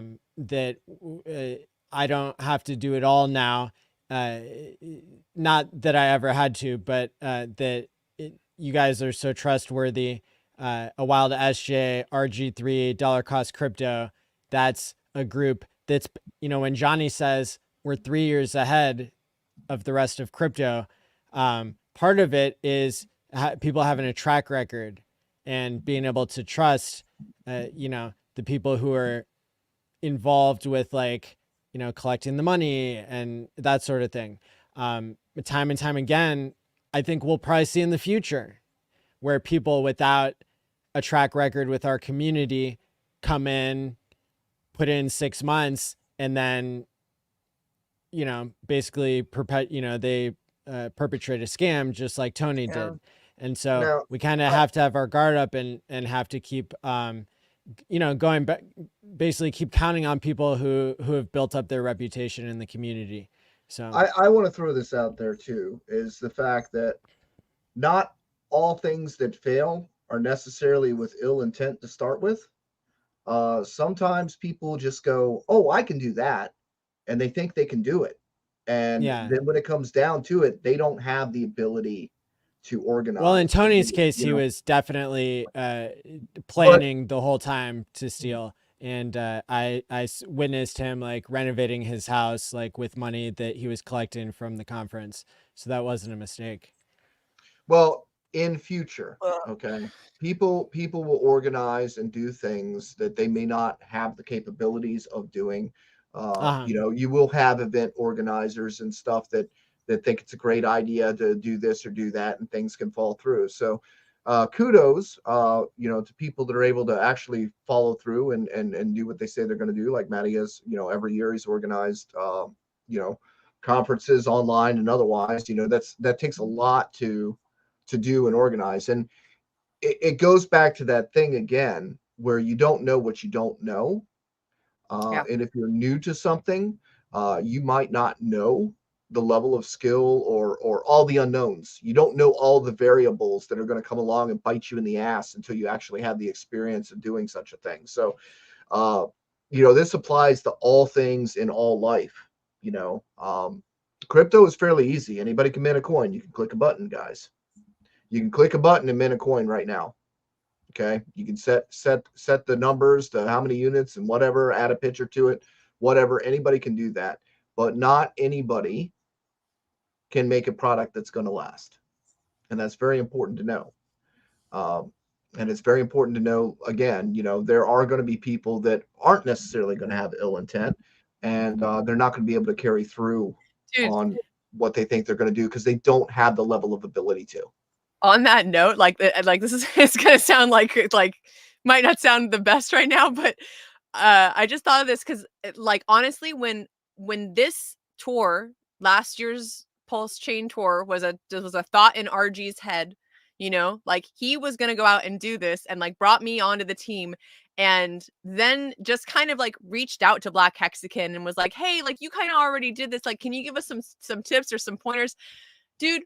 If she hadn't come on board, like if Black Hexagon was not a part of this Pulse Chain tour, that would have happened. Like RG would have way bitten off way more than he can chew. I've never planned events. Like I'm not an event planner. I'm not a specialist in that in any way. Like literally this happened because Black Hexagon has done it before, has a track record of doing it right, and is, she is the engine that keeps this tour going. So that just she like helped track the record is 555 tour. Without the 555 tour, that would have fell short too.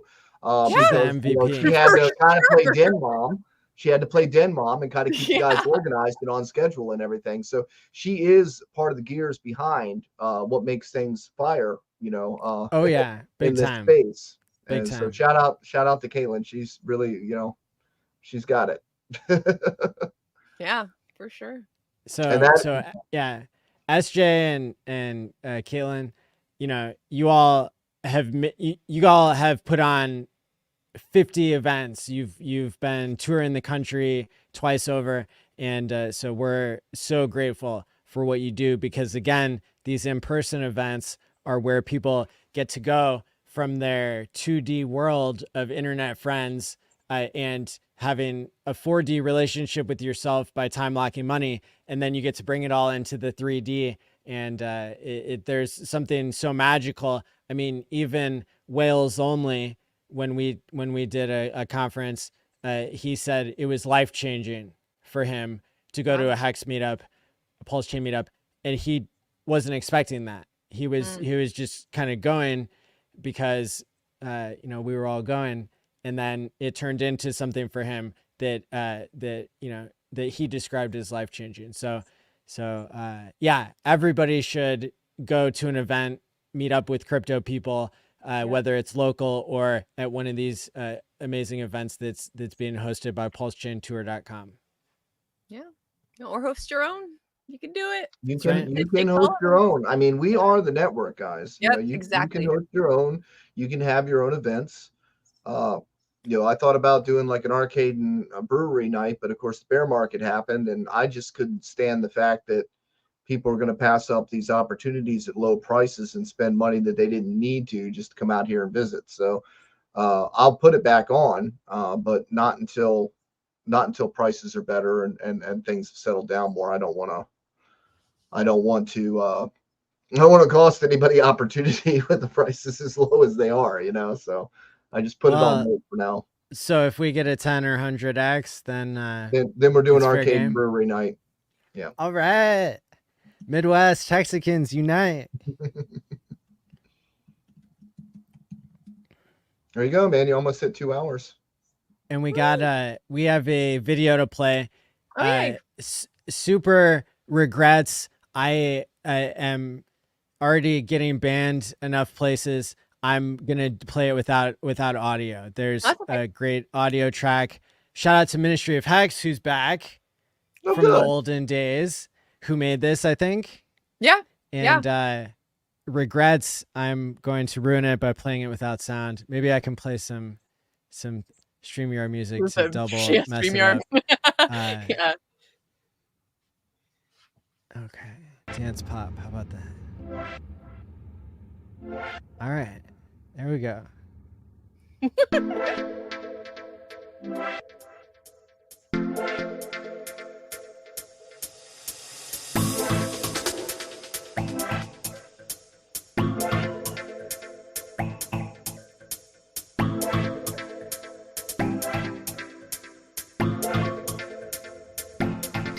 Hey, Corey.